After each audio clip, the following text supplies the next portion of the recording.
Good afternoon. Thank you very much for coming. I really appreciate the opportunity to present to you some of the research I've been doing for several years now. And I want to thank Jessica also for giving me this opportunity. But when it says that this model depends on human-computer interaction, that's a nice way of saying I really want your feedback and your input because this is where your expertise can extend what we've already known, at least over in journalism, in terms of how people seek, select, and share news information. So I just want to briefly review that the main points of my talk today would be a new cognitive model for digital content that needs to be informed by really multidisciplinary research. It's cognitive psychology, which is really almost half of what I talk about and did my research on at the University of Wisconsin. And educational psychology, of course, is another area that I have focused on. Most recently, some neuroscience has been brought into the model just to give it more validity. And of course, now human-computer interaction, which places me here today. The proposed model synthesizes, and this is the difference, user variables with content variables simultaneously, attempting to try to also address the complex needs of today's users in terms of their behaviors, the devices they're using, the environment they're in, and the time they have. It's no longer the point, of course, if those of you might have parents who sat around looking at an evening newscast for 30 minutes or reading the newspaper, the daily newspaper for a certain amount of time. That doesn't happen anymore. Now we're talking about microseconds of engagement. And the research shows that on average, the average American checks their phone 144 times per day. So we're not really talking about a long-term engagement, which is really important for me to explain why. And that is because digital technology and user behaviors, I would predict, have now outpaced the presentation of content. And yes, it is important to have all the tenets of journalism to be well-researched, well-written.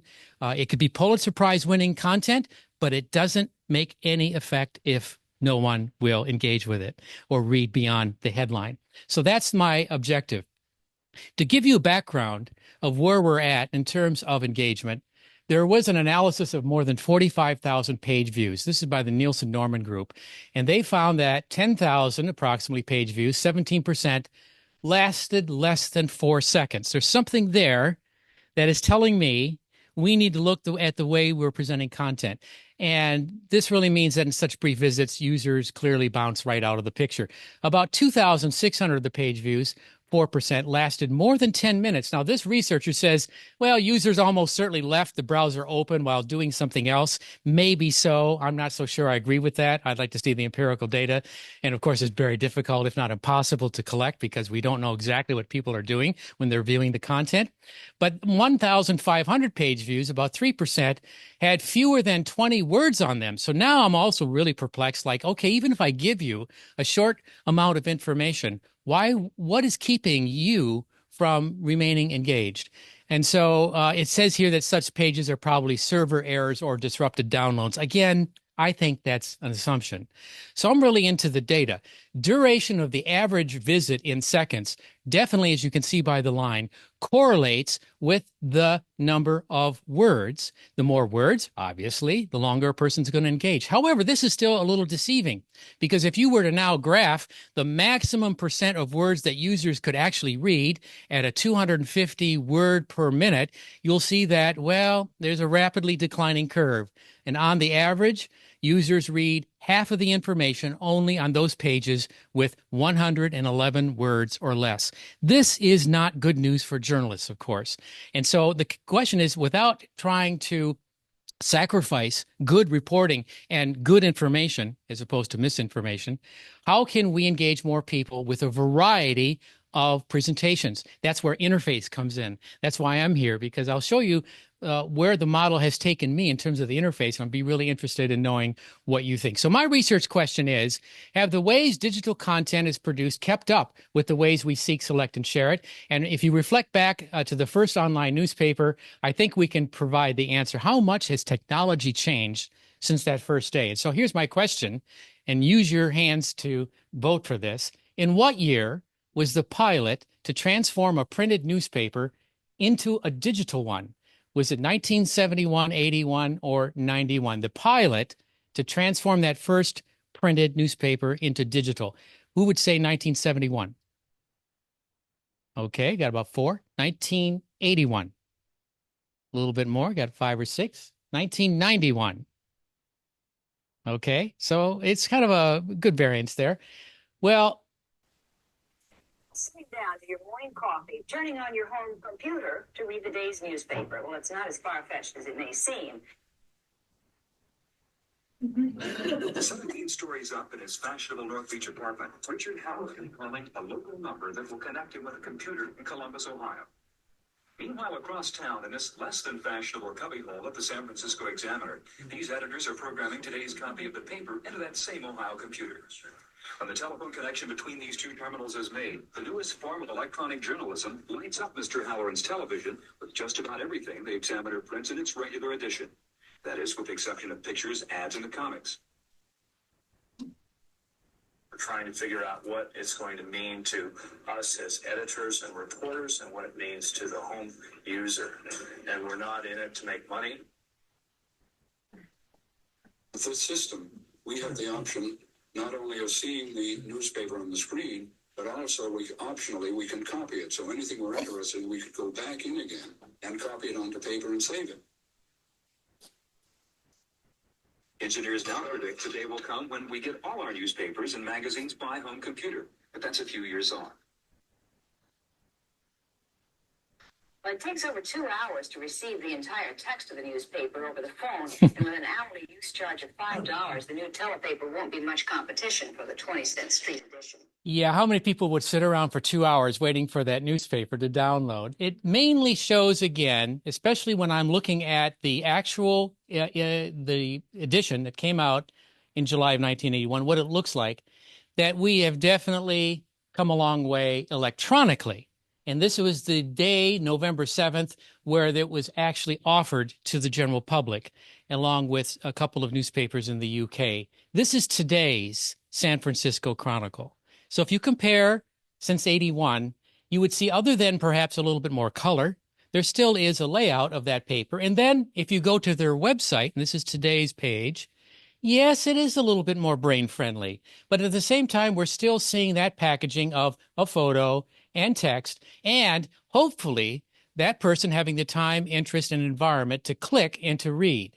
So if you were to look at the New York Times, again, these are all this morning's newspapers, they all kind of share the same basic layout of trying to get people to engage with several different news organizations, except for this one. This is the Washington Post, and it is a little different than it used to be, but for today, it is just one story on the homepage, or at least it was an hour ago. Of course, these things change. And here's USA Today. So my class called Understanding Audiences, 18 seniors that I've been teaching for the last 5 years, have been working with places like the USA Today, Axios, and now we're about to really embark on some other collaborative work with other newspapers to say, what can we do, particularly to get younger people more engaged with content?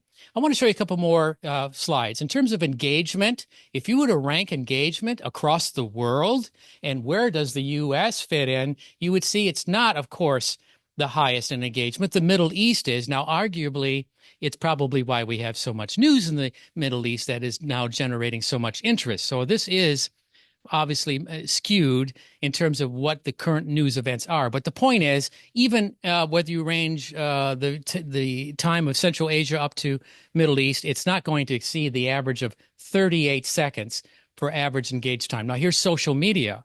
This is the percentage of all page views coming from social platforms. 14% in North America. Number one, North America is probably higher than we would expect, or maybe not, but it is higher than it was in terms of page views. Number two, I'm still quite skeptical of only 14%. That would suggest that people on social media are not even engaging with mainstream news sites. That doesn't mean they're not engaging with news, but mainstream news, of course, has a lot to learn. So the takeaways: average engagement time across the globe, 30 seconds. Average time range from 22 to 38. Page views from searching are growing, so people are seeking those keywords. And Southeast Asia saw the latest increase in page views from search. And finally, at least almost 70% of the visits came from mobile devices. So now that also introduces that mobile environment, which again, I'm not so sure how many news organizations sit around in the morning thinking about what they're going to cover and say, well, how are we going to show this on a mobile phone? Maybe some do, but the conclusion in my mind is yes, technology and the needs, behaviors, and expectations of users have outpaced the presentation of content. And you can even turn, let's see, Ben Schneiderman, that should ring a bell in this college. And his book says that as users of contemporary technology, we are often angry and frustrated because computers are not in harmony with our needs and abilities. Yes, that's exactly what I'm talking about. And if you open up his contents, it's accommodating diverse users. That really, even though those are two short sentences, really exemplifies what the model is trying to do. And at this point, I just want to stop to ask if you have any questions or comments, either in the room or the welcomed Zoom audience as well. So let's talk about HCI. And this is information that comes from the CHI 2017 conference, modeling sub-document attention using viewport. Who can tell me what viewport is? Viewport is the screen you open when you open your laptop. It's without scrolling what you see first, and that's the viewport. So this particular, and it's very quantitative from your discipline, really analyzed various types of ways to present information on the viewport. It says measuring paragraph and image level changes in attention may be useful in determining whether a user enjoys an article and in recommending articles, while variation in reading rate between paragraphs could signal loss of interest or confusion. And they say that the future work, this is where you come in, may incorporate the model with cursor position, which has been shown to correlate with eye movement to help estimate horizontal engagement. So, I mean, there is some jargon in there, but it does relate to the research I've been doing out of Wisconsin. I got my first teaching job at Utah, which kind of turned me on to eye tracking. And there is an eye tracking lab on the third floor in my lab of Knight Hall. And that is it there, which without being invasive, there's just a special camera that is below the screen that will track your eye movement, the focus of attention, where do you fixate your eyes, and really interestingly, your size of your pupil diameter, because the research indicates the more engaged you are, the larger your pupils will become. That's cognitive load. And so this is kind of related to what I'm talking about. And here's the tension that we see related to what I've just been talking about so far. When you look at a page that has both text and visuals, you do see here with the representation of the dots, with larger dots representing the point where the eye spent most time, you do have a variety. You have people, of course, looking across different types of content, searching for something. However, and a lot of people don't know this, but if you're going to track people who just read text, this is what it looks like. What kind of letter does this remind you of? F. It's the F reading pattern. And if you actually looked at the data, where red indicates most people spend the time and the blue indicates that people spend the least time in terms of fixation, you'll see to some extent somewhat of an F pattern in there, indicating that even readers who have the time and interest will tend to scan. And so these are the challenges, in particular, that journalism faces, but I would argue it really is all online digital content, that we all bring the same information processes to all content. You're going to process only a certain way. You're going to have a limited capacity in your mind before you're overwhelmed by information. So regardless of what the content is, from a neuropsychological perspective, we all kind of share the same processes. So here brings now me to the digital engagement model. It starts with users, and a lot of time in journalism and in psychology, they talk about motivations. I'm going to try to parse that content into more micro level variables that we can all relate to. And of course, the motivations will lead to attention to content, and that would mean you are engaged, and that would mean there would be effects of that engagement. And if you don't, you're disengaging it for whatever reason. Maybe you don't have the time or interest, or maybe there's jargon, maybe there's a broken link, maybe there is maybe content you don't agree with. Those are all just a whole list of reasons why you would disengage. But more specifically now, What I am proposing is that users actually have what I call digital diets, the demographics that you bring to the content, the individual interest. Individual interest means you have an investment in this particular topic. You have an experience with it. You may have knowledge or expertise, but suffice it to say, it's knowledge that you are an interest that you're bringing to the content. And if you were in human-computer interaction and I were to show you this particular presentation, I'm hoping that your attention right now is related to your individual interest, as opposed to maybe somebody from the Department of Dance that would come here and say, what the heck is he talking about? But into individual interest is also, and these are the two things not yet in any theory that I have been able to find, which is the digital environment, which is what device you're on, and your physical environment. You're in a physical environment right now with several people. You may be in, and maybe people in the Zoom are at home in their room. So it's that social environment also that plays a role in the extent to which you're going to engage with content. And then finally, which I think is equally important, how much time do you have?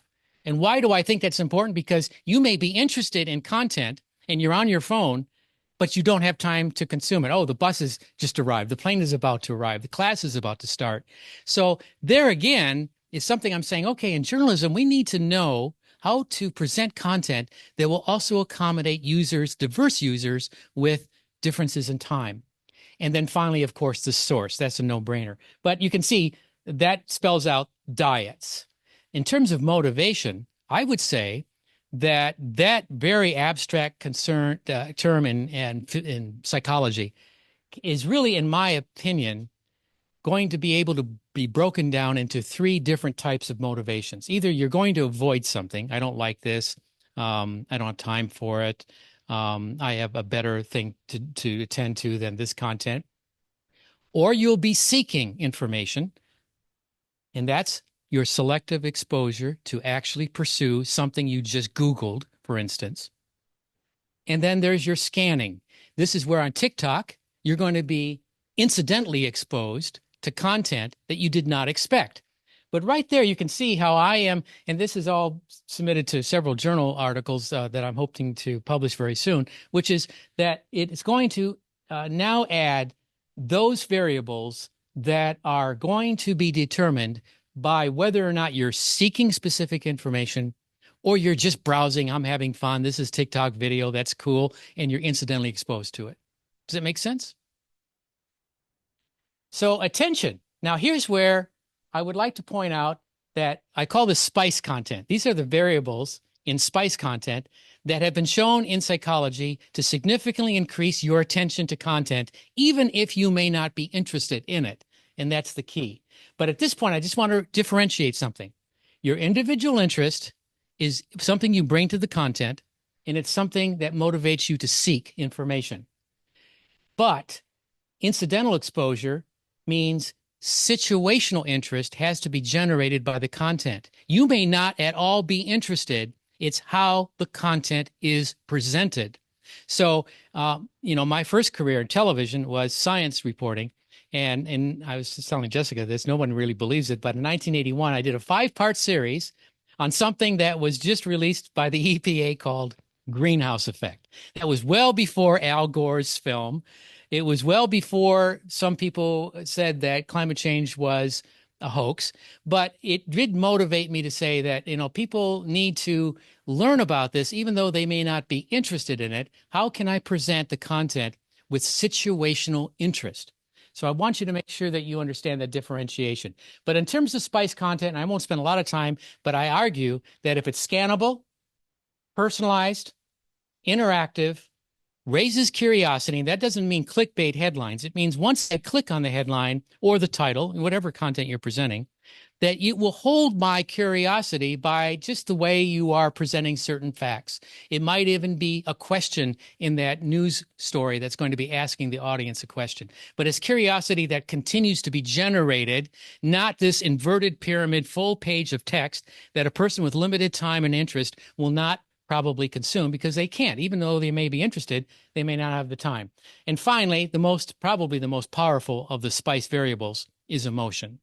So you may not be in the hurricane uh, target. You may not live in Florida, but if I showed you a video right now of that poor family who just lost their homes, and the mother is crying, and it's just a lot of distress, you obviously are going to attend to it. It's extremely interesting and emotionally provoked in terms of your interest. And now, once you're engaged, I argue with that arrow, that the more that spice content can get your attention, even though you may not be interested with that news, the more, and this is what I invented, the attention momentum that it builds.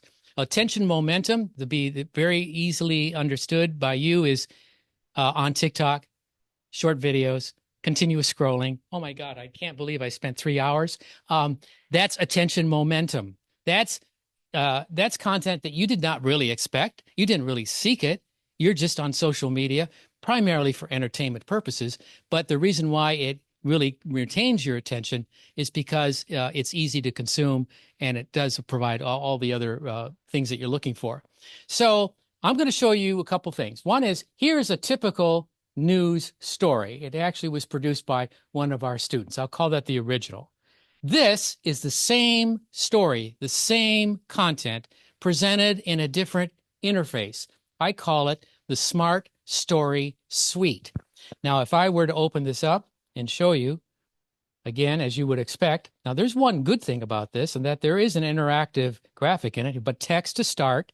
And here, and this is, of course, a new story about the number of new laws or bills that were passed in those states that are depicted in the U.S. map regarding the policing of society and local communities in the context of what happened to George Floyd, the murder of George Floyd. So the map shows us, okay, how many states actually passed laws and what were those numbers. So in Maryland, it is 8, and in Minnesota, where the murder actually occurred, 3. So this is personalization, and that's really good. However, once I do that, what do I see? Okay, I've got limited time. What can I scan here? What is visually interesting? The answer is nothing. So unless you're really into that particular topic, you probably are going to disengage. Now, the Smart Story Suite, and this is where I'm really interested in your feedback, is presenting an explanatory headline. Okay, I have 2 seconds. So the George Floyd murder case prompted 45 states to adopt new laws for police. That immediately tells me something I did not know before. It's not clickbait. It's not 5 reasons why you should read this news story, which is called the listicle. It's not a question like, how many states passed laws? Those things are not going to give a scanner any information, and you're gone. But if you are going to read this and you have a few seconds, I would argue that you just obtained what I call a nugget of news. Following that, let's say you've got a few more seconds. You now have story highlights with bullet points that automatically cue your mind that there's a summary here, and this is an important summary if you have more information. About the only news site you can find that does this right now, if you go online, is CNBC. CNBC, the financial news network, is, for the most part, using story highlights because they know their audience watching those latest stock returns have limited time. And then there's only 1 or 2 paragraphs with a visual. Now, the important thing is the audience can build their own narrative by clicking on types of laws, laws by state, first reactions, police. So if I go to first reactions, what I did is I converted the quotes in that text story to this type of format, which shows you the person who actually said what was quoted. But the most important thing is each screen has the explanatory headline and either bullet points or, again, brain-friendly amounts of text. And I would argue, this is what we're testing, is whether or not this would increase the engagement of more people consuming more content for longer periods of time, particularly content they would not typically seek or select. One final note on the far right, we all know about misinformation, lack of trust in journalism. I think this is the opportune time to put the button called fact checks. So a person who has any doubt about any of the information they're seeing in that news can immediately go to the original source if they want to. And I would argue that for those who do click, it's going to increase the perceived trust of that news organization, because now you're directly connecting the original source to your audience. So they could click any of these. And again, let's say that, as you might know, of course, in the inverted pyramid, a lot of the news will repeat previously reported information. Maybe you already know the background of that information. This eliminates that. You can skip what you don't need because you already know it and go to the stuff that you really do know. So I'm going to show you, this is just a pilot from last week. 21 people were exposed randomly to the original story and 19 to the smart story. And on a scale of 1 to 5, they ranked their response to overall the screen I viewed got my attention. As you can see, there was a higher mean score for the smart story. The screen I viewed kept my attention, slightly more on the smart story, not significantly so, but going in the right direction. The screen was easily scannable. This was almost double the value. So people obviously, or at least the students, appreciated the scannability. And sometimes people ask me, why are you doing so much research and education? This is the next generation of news consumers. It might sound like or look like I'm conducting research to how to teach journalism. No, I'm conducting these studies to find out how the next generation not only prefers, but perceives the content. And that's what's going into the model. The way the content was presented was personalized for my needs. Again, the smart story interface ranked higher. The content I viewed was interactive, very much higher in the smart story. We're going in the right direction. And I want to emphasize, we're only talking about 21 people with the original, 19 with the smart story. The screen I viewed raised my curiosity. Now, this is kind of interesting. The original has slightly more in terms of curiosity. I don't know why. I guess I can't expect perfection in research, but at least most of the data here seems to support the model. The content I viewed generated emotion. And again, that is a little bit higher in the original. But another question I asked was, which is not here, the extent to which the topic itself got your interest and not the layout. And there was an overwhelming response that it was the topic, the murder of George Floyd, that generated the interest. So I can't really say here, and it certainly doesn't show, that the structure is the reason why people felt more emotion. It was just the topic itself. But in red are the statistically significant differences.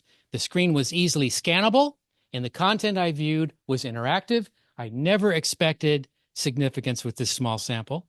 And I'm in the process now, of course, using an online survey site like Prolific to randomly expose these one of the two content formats to a much larger, diverse population. The bottom line is, how much time did they spend on the content?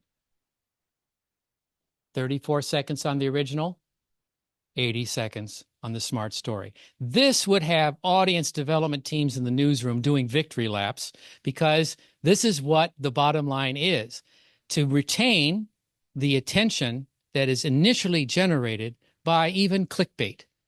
But I argue that clickbait only serves those people who have the time.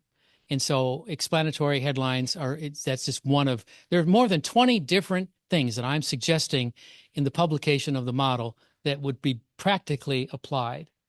And so to finish up, in terms of how this addresses your particular discipline, I would say this is user-centered design. Usability optimizes content presentation with scannable, interactive, emotion-evoking formats. There's a cognitive load management. It reduces cognitive load by presenting information in selective clusters, a method that supports HCI principles of simplicity and minimizing mental effort.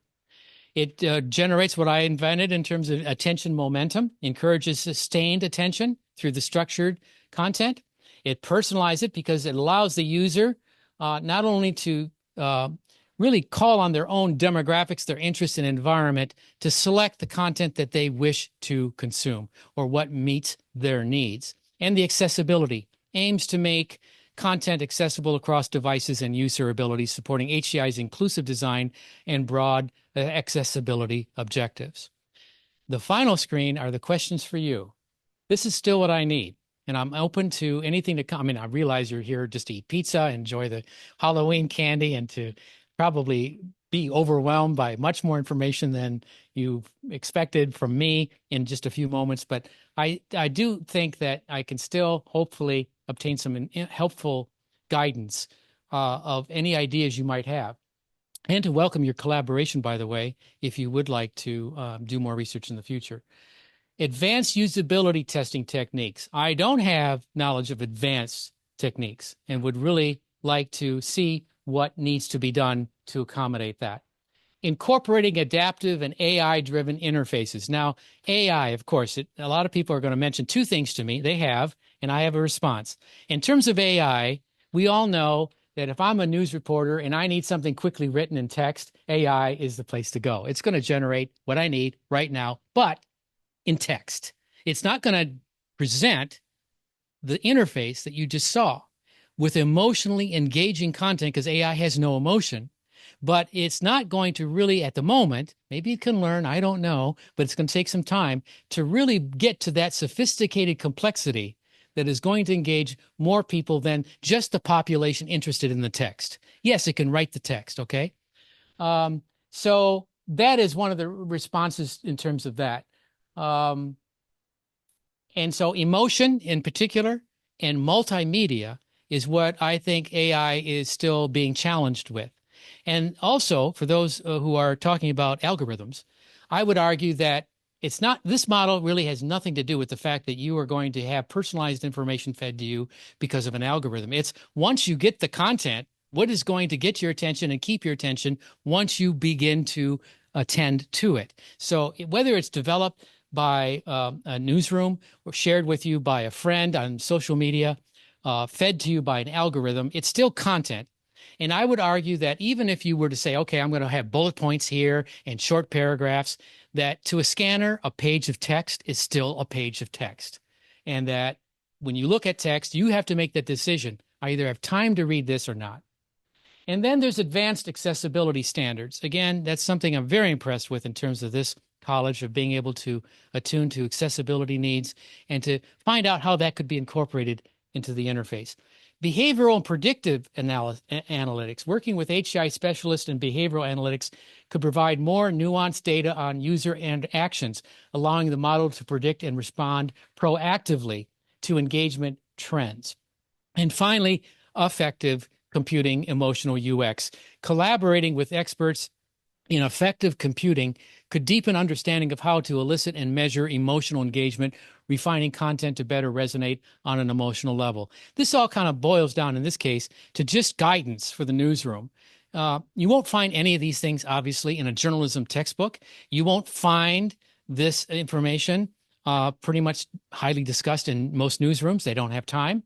I would argue you don't find this model yet in any theoretical book. There are bits and pieces throughout the different theories, but I still don't really know how well any theory synthesizes content with users and to break it down into these micro level variables I just discussed to you.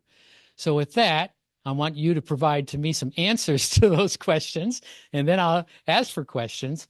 But I'm very interested in your response, even if it's just like, okay, this is good, or no, this sucks.